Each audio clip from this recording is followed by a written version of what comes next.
سلام له خورشید د 2 بجې خبرونو ته ښه راغلاست. څارګره ملي اداره وایي د کابل ښار د 18مې امنیتي حوزې اړوند سیمه کې د داعشیانو پر یو پټنځای په تېر شپني عملیاتو کې د داعش ډلې د حملو یو طراح او یو پاکستانی بریدګر له منځه تللي دي. د دغې ادارې د خبرپاڼې له مخې دغه عملیات په کابل ښار کې د داعش د یوې خطرناکې درې کسیز ډلې د اعترافاتو پر بنسټ ترسره شوي دي. د خبرپاڼې له مخې په دې عملیاتو کې یوه پاکستاني میرمن او 4 ماشومان یې ټپیان شوي او دمګړۍ ته درملنې لاندې دي.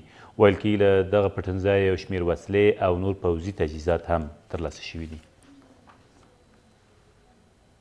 د فراه اناردره ولسوالۍ بیرته د افغان ځواکونو له لوري ونیول شوه. د فراه د امنیه قومندانۍ ویاند وایي دغه ولسوالۍ څو ورځې مخکې د طالبانو له لوري نیول شوې وه چې بالاخره تېره شپه په ځانګړو عملیاتو کې د افغان ځواکونو لاسته ورغله او دمګړی وضعیت پکې ارامه دی. نوموړي په دې اړه چې آیا په دې عملیاتو کې چاته زیان اوښتی او که نه څه نه دي ویلي. د امریکا کانګرس د افغانستان د سولې لپاره د دغه هیواد د بهرنیو چارو وزارت ځانګړی استازی زلمی خلیلزاد احضار کړ. د امریکا د کانګرس د بهرنیو اړیکو کمیټې مشر وایي ښاغلی خلیلزاد د امریکا او طالبانو ترمنځ د خبرو د جزئیاتو د ورکړې لپاره باید راتلونکي پنجشنبه د دغې کمیټې په ښکاره ناسته کې حاضر شي. نوموړي وروسته له هغې د زلمي خلیلزاد احضار پاڼه لاسلیک کړه چې تر دې مخکې بهرنیو چارو وزارت د ښاغلي خلیلزاد د لیږلو په اړه غوښتنو ته په نه سترګه کتلي وو. د امریکا کانګرس تر دې مخکې ویلي وو چې د افغانستان او امریکا خلک حق لري څو د امریکا او طالبانو ترمنځ د شوې هوکړې پر جزئیاتو پوه شي. د ملي امنیت سلاکار د غزني له خواجه عمري ولسوالۍ د لیدنې پر مهال وویل هره ولسوالۍ چې له لوړ ګواښ سره مخ وي هلته سیمه ییزه اردو جوړیږي. حمدالله محب تېره ورځ په یاده ولسوالۍ کې په یوې امنیتي ناسته کې د ځواکونو تجهیز او تمویل او همداراز یادې ولسوالۍ د ودانۍ بیرته جوړولو لپاره اړوندو مسؤلینو ته هم لارښوونه وکړه. د دې سرسم ښاغلي محب د یادې ولسوالۍ له بېلابېلو اقشار سره په کتنه کې وویل د افغانستان دښمنان باید پوه شي چې دغه هیواد خاوند لري او پردیو اجیرانو ته به اجازه ورنه کړي څو افغانستان خپلو بادارانو ته تسلیم کړي.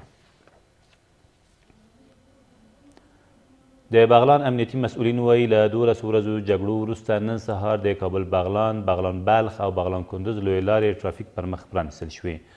د بغلان امنیه قمندان نیاز محمد نیازمند وایي د یادو لارو د لا خوندینې په موخه د افغان ګډو ځواکونو عملیات لا هم روان دي.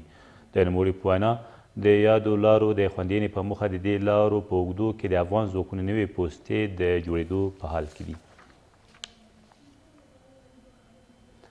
او د میدان وردګو والي په دغه ولایت کې د بهرنیو ځواکونو له استازو سره یو ځل بیا وغوښتل چې د عملیاتو پر مهال د ولسي خلکو ژوند ته په جدي توګه پام وکړي.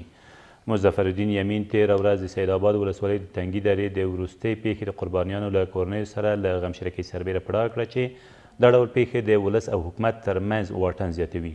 د دې سرسم په سویل ختیځ زون کې د بهرنیو ځواکونو لوی قمندان جنرال ټینګي په یاده پیښه کې د ولسي وګړو د وژل کېدو له امله بښنه وغوښته او زیاته یې کړه چې دغه پیښه په تېروتنې سره رامنځته شوې ده.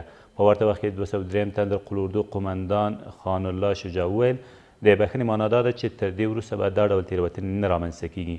15 شپې مخکې د سید آباد ولسوالۍ د تنګي درې په برهاني خیلو سیمه کې د بهرنیو ځواکونو په یو هوایي برید کې 2 ولسي وګړي وژل شوي وو. دا تر دې مهاله وروستي خبرونه، تر بیا مو الله مل.